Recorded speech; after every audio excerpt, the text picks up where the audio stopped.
Hi, my name is Karen Moxom and I manage the Association for NLP, also known as ANLP. How did I get to where I am today? Well, sometimes I think I didn't step back quickly enough. But basically I was contacted in 2005 by my trainer, who was one of the directors of the association. And they had got into some financial difficulty and she wanted someone to take over running the association and preserve the membership, because actually it's the membership that's of most value in ANLP. They had an offer from someone in the States who was only really wanting to take the magazine and take the database. And when I was given the opportunity, it just seemed like the right thing to do, because the way I could see it was that actually by preserving that membership and by supporting those members, that meant that NLP could make a bigger difference to far more people in society.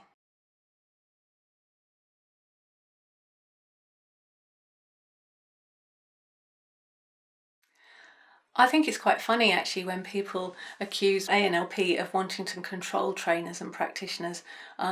Actually it's the complete opposite. For a start, NLP is all about flexibility, and anybody who tries to control NLP is going to negate that flexibility, which is what NLP is all about. And I think if we were to, when I imagine ANLP's position in the NLP community, I imagine an inverted triangle like that. And I see ANLP at the bottom of that triangle, supporting the practitioners and the trainers, who in turn can then support the public, where the most benefit is going to be had from NLP. And that's what's going to make the difference to society. So we're not at the top of the triangle trying to control people, we're right at the bottom, supporting everybody to make that difference. I think the main difference between us and the other NLP organisations is our total independence. We don't offer any training, we don't offer any one-to-one consultations ourselves, which means that we are there purely to support our members, and we are not working in competition with them in any way, shape or form. That also means that we are happy to accept members from all the different training schools in NLP, because they all have something to offer the NLP community, and we do pride ourselves on our inclusivity from that perspective.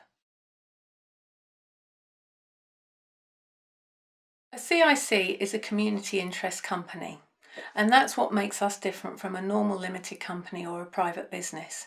Basically, a CIC is a social enterprise, which means that we are here to benefit the NLP community.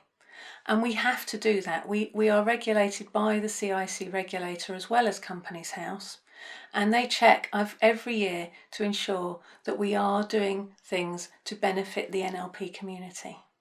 The other difference between a CIC and a limited company is where the profit goes. So whilst we do have shareholders, the shares, we can't pay dividends to directors or dividends to shareholders or anything like that. The money is there for the benefit of the community, and the assets are locked and the profit is locked for the community.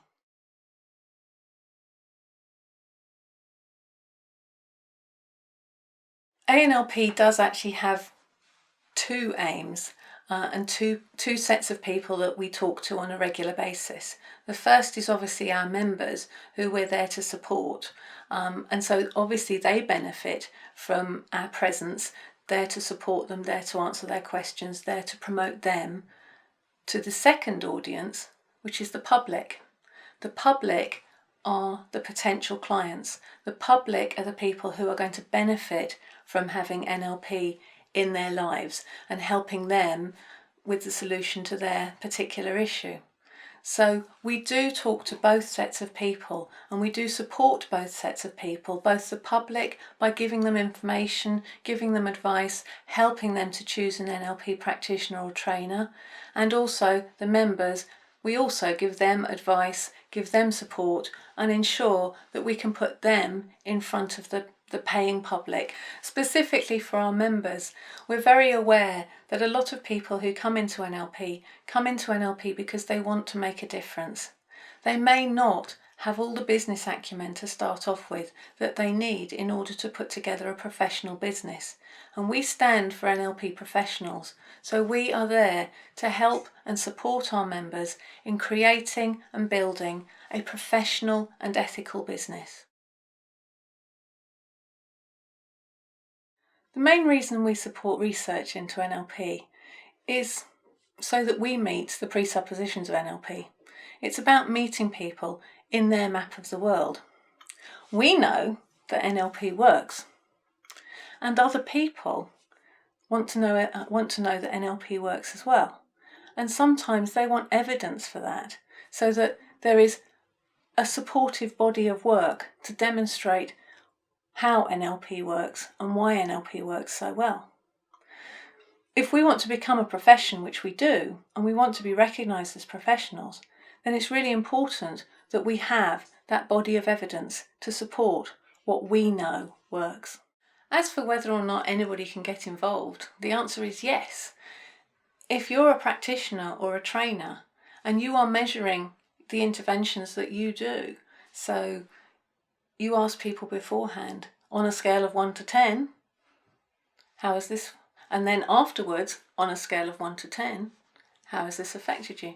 That is a very, very basic research that if we started recording that information, you've got the basis of a project.